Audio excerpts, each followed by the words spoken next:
Hello friends, welcome back கேபே ஸ்டோ channel நண்பர்களே. எனக்கு இந்த வீடியோவில் பார்த்தீங்கன்னு வச்சுக்கோங்களேன், மிக மிக முக்கியமான ஒரு ஆன்மீக ஜோதிட தாள்களை தான் இப்போ இந்த வீடியோவில் அதிரடியாக பார்க்க போகிறோம். அதை பார்க்கறதுக்கு முன்னாடி ஒரு முக்கியமான விஷயத்தை சொல்லணும். அதை சொல்லிடுறேன் எதை பற்றி அப்படிங்கிறது. ஜூலை மாதம் 21ஆம் தேதி பார்த்தீங்கன்னு வச்சுக்கோங்களேன், ஆடி மாதத்துடைய பௌர்ணமியானது வருது. அந்த ஆடி பௌர்ணமி ஆடி அசட பௌர்ணமி என்று சொல்லப்படும். இந்த அசடை பௌர்ணமிக்கு பிறகு ஒவ்வொரு ராசிக்காரங்களுக்கும் தலையெழுத்து மாறும். அப்படி மாறக்கூடிய தலையெழுத்தை அந்தந்த ராசிக்காரங்க தெரிஞ்சு பயனடையணுங்கிறதுக்காக ஒவ்வொரு ராசிக்காரங்களுக்கு அந்த தலையெழுத்தை எக்ஸ்பிளைன் பண்ணிட்டு இருக்கேன். அதில் இன்னைக்கு இந்த வீடியோவில் எந்த ராசிக்காரங்களுக்கு எக்ஸ்பிளைன் பண்ண போகிறேன்னா, தனுசு ராசிக்காரங்களுக்கு எக்ஸ்பிளைன் பண்ண போகிறேன். தனுசு ராசிக்காரங்க எந்த நட்சத்திரத்தில் பிறந்திருந்தாலும் வீடியோவை ஸ்கிப் பண்ணாமல் பாருங்கள். உங்கள் ராசிக்கு ஆடி பௌர்ணமிக்கு பிறகு தலையெழுத்து எப்படி இருக்குங்கிறத தெரிஞ்சுக்குங்க. உங்கள் ராசிக்கு அதிர்ஷ்டமாக இருக்குமா, ஆபத்தாக இருக்குமா அப்படிங்கிறது எல்லாமே கிளியராக இந்த வீடியோவில் எக்ஸ்பிளைன் பண்ணுற நோட் பண்ணிக்கோங்க. ஏன் ஆடியில் வரக்கூடிய பௌர்ணமி ரொம்ப முக்கியமான பௌர்ணமியாக கேட்டிங்கன்னா, கண்டிப்பாக ரொம்ப முக்கியமான பௌர்ணமி தான். நம்மள நிறைய பேருக்கு ஆடி மாதம் பற்றியே தெரியாமல் இருக்குது. முதல்ல அதை தெரிஞ்சுக்குங்க. ஆடி மாதங்கிறது ஒரு சக்தி வாய்ந்த மாதம் என்று சொல்லலாம். இது பண்டைய நூல்கள்லேயே குறிப்பிடப்பட்டிருக்கு. ஆடி மாதத்தில் வரக்கூடிய எல்லா நாட்களுமே சிறப்பானது தான். அதில் ஆடி பௌர்ணமி சொல்லவே தேவையில்லை. ஆடி பௌர்ணமி ரொம்ப பயங்கரமான நாளாக கருதப்படுது. ஆடி பௌர்ணமியில் ஒவ்வொரு ராசிக்காரங்களுக்குமே தலையெழுத்து மாறும். அதில் தனுசு ராசிக்காரங்களுக்கு இப்படி மாறும். ஸோ தனுசு ராசிக்காரங்க உங்கள் தலையெழுத்து எப்படி மாறுங்கிறத தெரிஞ்சு அதற்கேற்ப நடந்துக்குங்க. ஆடி பௌர்ணமியில் பிரபஞ்சத்தில் அதிகமான சக்தி நிறைந்து இருக்கும். சரியாக 11 மணிக்கு கிரகங்களிடையே மாற்றமானது ஏற்படும். அதற்கு பிறகுதான் இந்த மாதிரியான விஷயங்கள் தனுசு ராசிக்காரங்களுக்கு நடக்க ஆரம்பிக்கும். ஸோ ஆடி பௌர்ணமியுடைய சிறப்புகள் முதல்ல தெரியாமல் இருக்கிறவங்களுக்கு ஆடி பௌர்ணமியுடைய சிறப்புகளை எக்ஸ்பிளைன் பண்ணுறேன். ஃபஸ்ட்டு ஆடி பௌர்ணமியுடைய சிறப்புகள் தெரியாதவங்க முதல்ல ஆடி பௌர்ணமியுடைய சிறப்புகளை தெரிஞ்சுக்குங்க. ஆடியில் வரக்கூடிய பௌர்ணமி எல்லா தெய்வங்களும் வழிபாடு செய்கிறதுக்கு உகந்த நாள் தான். அதுலேயும் ஸ்பெசிஃபிக்காக சிவபெருமான வழிபாடு செய்கிறதுக்கு ரொம்ப உகந்த நாள். ஆடி பௌர்ணமி அன்னைக்கு சிவபெருமானுக்கு திரட்டுப்பால் அபிஷேகம் செய்து கருப்பு பட்டாடை அணிந்து 100 முத்துக்கள் கோர்த்த மணிமாலையை போட்டு கருவூமத்த பூமாலையை அணிவித்து மூங்கில் அரிசியில் பாயாசம் படைத்து வழிபட்டால் எப்பேற்பட்ட பகையாக இருந்தாலும் பகைகள் அத்தனையுமே விலகும். ஆடி பௌர்ணமியில் சிவபெருமான இந்த முறையில் வழிபாடு செய்கிறவங்களுக்கு நிச்சயமாக பகைகள் இருந்த இடம் தெரியாமல் காணாம போகும். எப்பேற்பட்ட பகையாக இருந்தாலும் பகை விலகிடும். அது மட்டும் இல்லாமல் மற்ற மாதங்களில் வரக்கூடிய பௌர்ணமி என்று விரதம் இருந்து விளக்கேற்றி வழிபட்டால் நற்பலன்களை அடைய முடியும். அதுவே ஆடி மாத பௌர்ணமியில் விளக்கேற்றினாவே கோடான கோடி வளமும் கோடான கோடி நலமும் பெற முடியும். இதுதான் ஆடி மாத பௌர்ணமியுடைய ஸ்பெஷலு. பௌர்ணமிக்கு விரதம் இருக்கிறது ரொம்ப முக்கியம். அதை விட ஆடி பௌர்ணமியில் நிறைய சிறப்பு வழிபாடுகள் செய்யப்படும். பௌர்ணமினாவே அம்மன் வழிபாடு பல ஊர்களில் மேற்கொள்ளப்படும். அம்மன் கோவில்களில் சிறப்பு பூஜைகள் செய்யப்படும். அம்மன் கோவில்களில் நடக்கக்கூடிய விளக்கு பூஜை, அன்னதானம் ஆகியவையில் நாம் கலந்துக்கலாம். அதில் நம்மளுக்கு முடிஞ்ச உதவிகள் செய்யலாம். அந்த பூஜைக்கு உகந்த உதவிகள் நாம் செய்கிறது இந்த ஆடி பௌர்ணமியில் ஒரு ஸ்பெஷல் விஷயம். பௌர்ணமி என்று விரத முறை மேற்கொள்வதற்கு ஒரு சில விதிமுறை இருக்குது. பகல் முழுவதும் உணவு உண்ணாமல் நாம் விரதம் மேற்கொள்ளணும். மாலையில் கோவில்கள் அல்லது வீட்டில் வழிபாடு மேற்கொண்டு உணவு உண்டு விரதத்தை நிறைவு செய்யணும். இந்த விரதம் இருக்கக்கூடிய போது அம்மனுடைய பாடல்களை பாராயணம் செய்யணும். இல்லை அம்மனுடைய பாடல்களை பாராயணம் செய்கிறத நாம் கேட்கணும். ஸோ இது ரொம்ப ஆடி பௌர்ணமியில் நாம் மோஸ்ட்டாக பண்ண வேண்டிய விஷயம். அதே போல் இந்த ஆடி பௌர்ணமியில் அம்மன் சிவபெருமான் மட்டும் வழிபாடு செய்கிறதுக்கு உகந்தது கிடையாது, பெருமாளுக்கும் உகந்தது தான். ஏன்னா ஆடி மாத பௌர்ணமியானது உத்திராட நட்சத்திரத்தில் வரும். அதனால் ஆடி பௌர்ணமி என்று திருமாலையும் வழிபாடு செய்திங்கன்னா சிறப்பு பலன். இந்த தினத்தில் விளக்கேற்றி வழிபாடு செய்தால் பதவி கிடைக்கும்.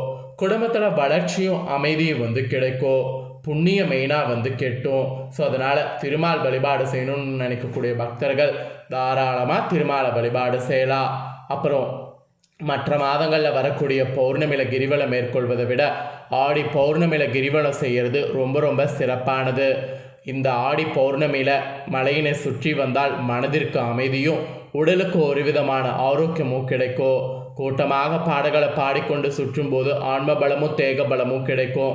இல்லை கூட்டமாக இல்லாமல் நீங்கள் மட்டும் போனாலும் உங்களுக்கு ஆன்ம பலமும் தேக பலமும் கிடைக்கும். அதனால் ஆடி பௌர்ணமியில் கிரிவலம் வரதை மிஸ் பண்ணிடாதீங்க. இப்படி ஆடி பௌர்ணமியுடைய சிறப்புகள் தெரிஞ்சு இந்த ஆடி பௌர்ணமியில் வழிபாடு செய்யணுங்கிறதுனால தான் இவ்வளோ நேரம் ஆடி பௌர்ணமியுடைய சிறப்பை எக்ஸ்பிளைன் பண்ணேன். இந்த ஆடி பௌர்ணமிக்கு பிறகு வரக்கூடிய நாட்கள் இப்போ எப்படி இருக்கும் அப்படிங்கிறத தனுசு ராசிக்காரங்களுக்கு எக்ஸ்பிளைன் பண்ண போகிறேன். தனுசு ராசிக்காரங்க உங்கள் ராசிக்கு என்ன பலன் கிடைக்கும் அப்படிங்கிறத தெரிஞ்சுக்குங்க. உங்கள் ராசிக்கு தெளிவாக இந்த வீடியோவில் ஆடி பௌர்ணமிக்கு பிறகு நாட்கள் எப்படி இருக்குங்கிறத சொல்ல போகிறேன், நோட் பண்ணிக்கோங்க.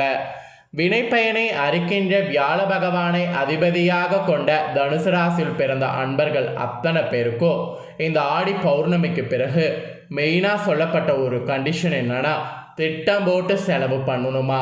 செலவு நீங்கள் திட்டம் போடாமல் பண்ணிங்கன்னா கையில் இருக்கக்கூடிய எல்லா காசும் செலவாகும்.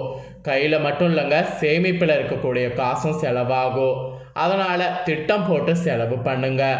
தண்ணியில் கொட்டுனா உப்பு மாதிரி காசு கை கரைந்து போகும், அந்த மாதிரி இப்போ போக வாய்ப்பு இருக்குது. அதனால் ரொம்ப ரொம்ப ரொம்ப கேர்ஃபுல்லாக இருக்க வேண்டியது அவசியம். வியாபாரம் செய்யக்கூடிய தனுசு ராசிக்காரங்க வியாபாரத்தை இந்த ஆடி பௌர்ணமிக்கு பிறகு நிதானமாக நடத்துங்க. எடுத்தோம் கவுத்தோம் அப்படிங்கிற மாதிரி நடத்தாதீங்க. எடுத்தோம் கவுத்தோம் அப்படிங்கிற மாதிரி நடத்துனீங்கன்னா அது உங்களுக்கு தான் நஷ்டம். அதனால் வியாபாரத்தை நிதானமாக நடத்துங்க, அது ரொம்ப முக்கியம். தொழிலில் அதிக முதலீடு செய்ய வேண்டாம். மீறி செய்தீங்கன்னா அது இழப்புக்கு கூட வாய்ப்பு இருக்குது. ஸோ தொழிலில் இந்த ஆடி பௌர்ணமிக்கு பிறகு அதிக முதலீடு செய்ய வேண்டாம். அப்புறம் புதிய கடை திறக்கிறதா இருந்தால் திறங்க. ஆனால் அந்த கடைக்கு நீங்கள் கொஞ்சமாக மட்டும் இன்வெஸ்ட் பண்ணுங்கள். நிறைய பயங்கரமாக இன்வெஸ்ட் பண்ணி நஷ்டமாயிடுச்சுன்னா ரொம்ப கஷ்டம். இப்போ நீங்கள் புதிய கடை திறக்கிறதே உங்களுக்கு எப்படின்னு சொல்ல முடியாது, லாபம் குறைவாக தான் கிடைக்கும். அதுக்காக தான் சொல்கிறேன். அப்புறம் குடும்பத்தில் மங்கள நிகழ்ச்சிகள் நடக்கிறதுக்கு வாய்ப்பு இருக்குது. குழந்தை பாக்கியம் உண்டாகி சந்தோஷம் நிலவரத்துக்கும் வாய்ப்பு இருக்குது. திருமண நிகழ்ச்சிகளுக்கு ஆயத்தம் நீங்கள் தாராளமாக இந்த ஆடி பௌர்ணமிக்கு பிறகு செய்யலாம். ஆடி 18 முடிஞ்சிடும். அதுக்கப்புறம் நீங்கள் தாராளமாக திருமண நிகழ்ச்சிகளுக்கு ஏற்பாடு செய்தீங்கன்னா தடையே இல்லாமல் நடக்கும். பிள்ளைகளுடைய எதிர்காலத்திற்காக வங்கியில் பணம் போடுறது கண்டிப்பாக இந்த ஆடி பௌர்ணமிக்கு பின்னாடி நீங்கள் ஸ்டார்ட் பண்ணிங்கன்னா அடுத்தடுத்து வரக்கூடிய மாதத்தில் தடையே இல்லாமல் பிள்ளைகளுக்கு நீங்கள் வங்கியில் பணம் போட்டுக்கிட்டே வர முடியும். ஏற்கனவே இருக்கக்கூடிய வேண்டுதலை இந்த ஆடி பௌர்ணமிக்கு பிறகு நிறைவேற்றுறதா இருந்தால் தாராளமாக நிறைவேற்றலாம். நிறைவேற்றினீங்கன்னா உங்களுக்கு கரெக்டாக தடையே இல்லாமல் நிறைவேறும். நாம் இப்போ ஒரு கோவிலுக்கு போகணும்னு நினைப்போம், ஆனால் அந்த கோவிலில் இருக்கக்கூடிய கடவுள் நம்மளுக்கு வரணும்னு நினச்சாதான் நம்மளால் போக முடியும். ஸோ இப்போ ஆடி பௌர்ணமிக்கு பிறகு நீங்கள் ட்ரை பண்ணிங்கன்னா கண்டிப்பாக உங்களால் எல்லா வேண்டுதல்களையும் நிறைவேற்ற முடியும். அது உங்கள் குலதெய்வ வேண்டுதல்களாக இருந்தாலும் கண்டிப்பாக நிறைவேறும். ஆடி பௌர்ணமிக்கு பிறகு குலதெய்வ கோவிலுக்கு போக நினச்சிங்கன்னா தாராளமாக முயற்சி பண்ணுங்க, போகலாம், போக முடியும். போகி அங்கே சாமி கும்பிட்டு உங்களுடைய வாழ்க்கையை மேன்மைக்கு கொண்டு வரவும் முடியும். அப்புறம் படித்த இளம் தம்பதிகளாக இருக்கிறவங்க கண்டிப்பாக கருத்து வேறுபாட்டால் பிரியறதுக்கு நிறைய நீங்கள் ட்ரை பண்ணியிருப்பீங்க. அப்படி ட்ரை பண்ண தனுசு ராசிக்கார புதிய தம்பதிகள் படித்தவங்க இப்போ ஆடி பௌர்ணமிக்கு பிறகு ஏதாவது ஒரு இடத்துக்கு போய் 1 மணி நேரம் இல்லை 2 மணி நேரம் டைம் ஸ்பெண்ட் பண்ணுங்கள். பிரியணும்னு நினச்ச உங்களுடைய மனசு கண்டிப்பாக பிரியாமல் ஒன்று சேரும். அப்புறம் பட்டமங்கலம் சென்று தட்சிணாமூர்த்தியை இந்த ஆடி பௌர்ணமிக்கு பிறகு வணங்கி வாருங்க. இதை ஒன்று நீங்கள் செய்தாவே தொட்டது எல்லாமே துளங்கும். அதனால் இந்த ஒரு பரிகாரத்தை தனுசு ராசிக்காரங்க ஆடி பௌர்ணமிக்கு பிறகு செய்திடுங்க. ஆடி பௌர்ணமிக்கு பிறகு தனுசு ராசிக்காரங்களுக்கு என்ன மாதிரியான சூழ்நிலை இருக்கும் அப்படிங்கிறத தெளிவாக இந்த வீடியோவில் எக்ஸ்பிளைன் பண்ணிட்டேன். எக்ஸ்பிளைன் பண்ணதை தெரிஞ்சிருப்பீங்க. ஸோ தெரிஞ்சுக்கிறதுக்கேற்ப தனுசு ராசிக்காரங்க நடந்து பலன் பெறுங்க. இந்த வீடியோவை இப்போ நீங்கள் பார்த்து முடிச்ச உடனே இதை லைக் பண்ணி உங்கள் ஃப்ரெண்ட்ஸ் ஃபேமிலிக்கு ஷேர் பண்ணுங்கள். உங்கள் ஃப்ரெண்ட்ஸ் ஃபேமிலியில் இருக்கிறவங்களும் உங்களை போல தனுசு ராசிக்காரங்களாக இருந்தாங்கன்னா வீடியோ பார்க்கட்டும். இந்த தாள்களை அவங்களும் தெரிஞ்சு இதற்கேற்ப ஆடி பௌர்ணமிக்கு பிறகு நடந்து பலனடையட்டும். மேலும் இதே போல் புதிய அப்டேட்டான நிறைய வீடியோ நம்ம சேனலில் போடப்படும். அதை எல்லாத்தையுமே உடனுக்குடனே தெரிந்து கொள்ள மறக்காமல் நம்ம சேனலை சப்ஸ்கிரைப் பண்ணுங்கள். கூட பெல் பண்ண ப்ரெஸ் பண்ணுங்கள். அதை நீங்கள் பண்ணிட்டீங்கன்னா இனி நான் போடுற மற்ற அப்டேட்டான எல்லா வீடியோஸும் உடனுக்குடனே தெரிந்து கொள்ளலாம். ஸோ மறக்காமல் பண்ணுங்கள். இதே போல் சுவாரஸ்யமாக வேறொரு புதிய அப்டேட்டான தகவலோடு மீண்டும் இன்னொரு வீடியோவில் வந்து உங்களை சந்திக்கிறேன். தேங்க்யூ.